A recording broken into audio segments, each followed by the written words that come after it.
সাত সমুদ্র পেরিয়ে বিপ্লবের ভাষণ, আর একদিকে ভারতের ছেলে মেয়েদের ভবিষ্যৎ পথ। জার্মানিতে আরামে বসে কেউ গণতন্ত্র বাঁচাও শেখাচ্ছেন, আমেরিকায় এসি ঘরে বসে কেউ রাস্তায় নামো বলছেন, অস্ট্রেলিয়ার নিরাপদ জীবন থেকে কেউ বিপ্লব বিক্রি করছেন। প্রশ্ন একটাই, আগুনটা কার ঘরে লাগছে? বিদেশে বসা ইউটিউব বিপ্লবীদের কিছুই হারানোর নেই। ভিডিও ভাইরাল হবে, ভিউ বাড়বে, ডলার ঢুকবে, ফলোয়ার বাড়বে।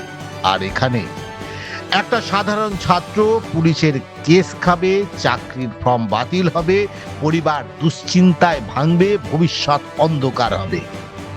এরা আন্দোলন দেখে কন্টেন্ট হিসাবে, কিন্তু সাধারণ মানুষ সেটা ভোগ করে বাস্তব ট্র্যাজেডি হিসাবে। ভারতের রাস্তায় লাঠি পড়ে ভারতীয় যুবকের গায়ে, কিন্তু বিদেশি স্টুডিওতে বসে তার রিয়াকশন ভিডিও বানিয়ে আয় হয় লাখ লাখ টাকা।